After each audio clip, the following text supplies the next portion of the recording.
Which shark were you most looking to work with? Sorry. I forget his name. Aman. Aman, yes, thanks.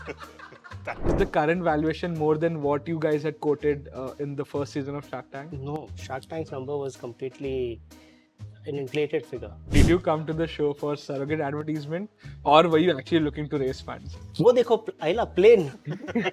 Hey guys, welcome to a new series called Shark Tales, wherein we cover the success stories of Shark Tank India. Today we are in Pune to cover the story of Moonshine, a company which got an all-shark deal but they rejected, and today they are one of the first players to make mead in Asia. Let's go.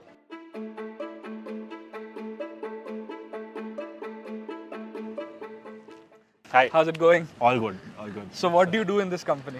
We make meads. We ferment honey into mead, which is an alcoholic beverage. It's the oldest alcoholic beverage known to mankind. Brother, what do you do in this company? I know you and Nitin both run the company. We're both So co-founders. what's your role? So my role in the organization is predominantly marketing and handling production. Okay. So here in the bottle it's written Moonshine started as a kitchen project in 2014. Yeah. It literally started in my grandmom's kitchen. Okay. And we were home brewing. For legal reasons, we will say that we were home brewing in America. Okay. Because home brewing in India is illegal. But in 2014, we started home brewing, and that's where the idea really started. So Nitin, my co-founder, also a childhood friend from 35 years, was flying from one European country to another, and he read about meads in Lufthansa's in-flight magazine. He read about London's first meadery in the last 500 years. So have you been doing this full time since 2014? So no, I started doing this full time in 2016 August, because when we submitted an application to excise, after a few months we realized that the file hadn't moved at all. And we realized that because we weren't paying for an agent to do this and someone had to do it. Nitin at that point in time was married, had kids, had EMIs. I didn't have liabilities like that. I mean, But did you have enough savings to, survive without a job? The thing is, I moved back in with my parents, and so that helped a lot. Always. That yeah. always works. Yeah, of course. And when did you start making money? So we started commercial sales in Feb 2018. Okay. And that first commercial sales for meads in India and we think even Asia happened in Feb 2018. And that's when the money really started. Okay. Yeah. What took you 4 years to make your first sale? So 2014 to 2015, honestly, I think 2014 we didn't expect to sell anything at all. We weren't even planning a business. 2015 is when the idea for a business first germinated. 2016 we applied for the license. Realized that the category to ferment meads, ferment honey didn't exist. So we spent about 2.5 years just lobbying the government, working with the excise department to create the subcategory of meads under the wine category. And that took time. Once that happened, it was a quick breeze and we got our licenses and we managed to. If someone wants to start a beverage brand in the country, what's the minimum amount of capital that they need to infuse in like 4-5 years to make it worthwhile? Honestly, I'd say as much as possible. But I think for a new age consumer brand, starting with anything less than 10 CR is going to be a tough journey. So the 10 CR should actually see. Have you heard the value of death? Most startups die within 3 years. Yeah. I believe in consumer brands, the value of death is all the way to 5 to 6 years.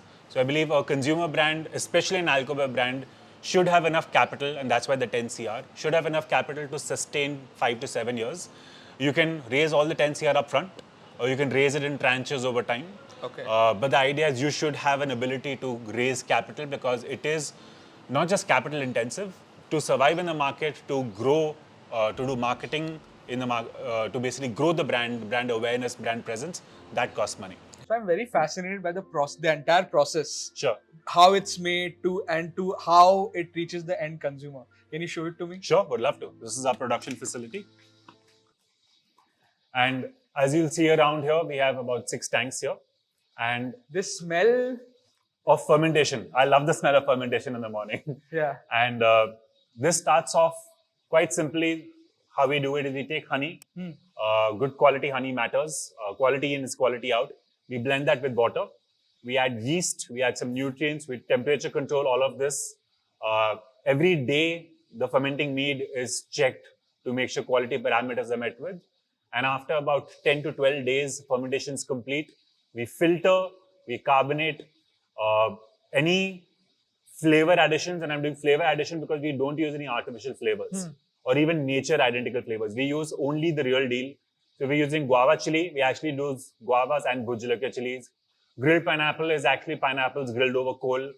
And all this happening in this All facility. this happens in this facility. Wow, Yeah. wow. Looking at your pricing, which is a little on the steeper side, and also your business ethos, how do you see yourself as a brand? Is it a niche brand or a massy brand? So we're somewhere in the middle. We're mass premium. We're definitely not trying to appeal to everybody, but we're not definitely trying to appeal to only a fraction of the population. We believe there's a large enough base for us. So, but what's the size of the market? Are you asking what the TAM is? Yeah, the total addressable market. That's a Nitin question. So, Okay. So I was talking to Rohan about the TAM, and he straight away said this is a Nitin question. So what do you think is Moonshine's total market? Moonshine's total market, we would pitch it as beer's total market in India, which is about 7 billion, right? Globally, if you look at meads, it's about $500 million. And hence the size of the market is really small. But if you see the way we make our meads are all low in alcohol, they're in pint bottles and amber color. Yeah. And meant to be picked up low in alcohol and carbonated. So we putting all these together, most of our audience is coming from the beer space. So the size of the market is good, and it's very big. But I'll share my own experience. Like I've tried Moonshine before. I have loved it. I've loved it, but never in my life have I bought enough of these bottles to make my friends also taste it. Yeah. And the reason is, I think the cost of this bottle in Bangalore is around 250. 250 rupees. Yeah. How do we solve for that? Like, if I like it, ideally 5 of my friends should also be introduced to Moonshine right then. It's a problem that we are ourselves trying to solve for. Huh. Okay, at the 250 price point also comes with a 118 tax that we are paying to the government on every pint. 118 tax. 118. Can you break it down for me? 100 rupees is additional excise duty and 18 rupees is the regular excise duty.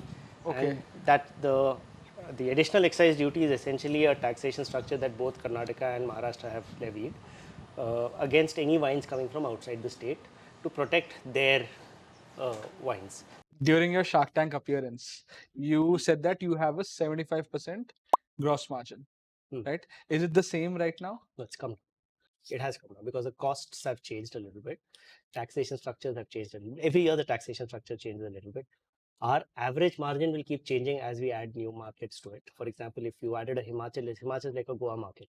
We are bleeding money in Himachal, so therefore that number comes down again. Yeah.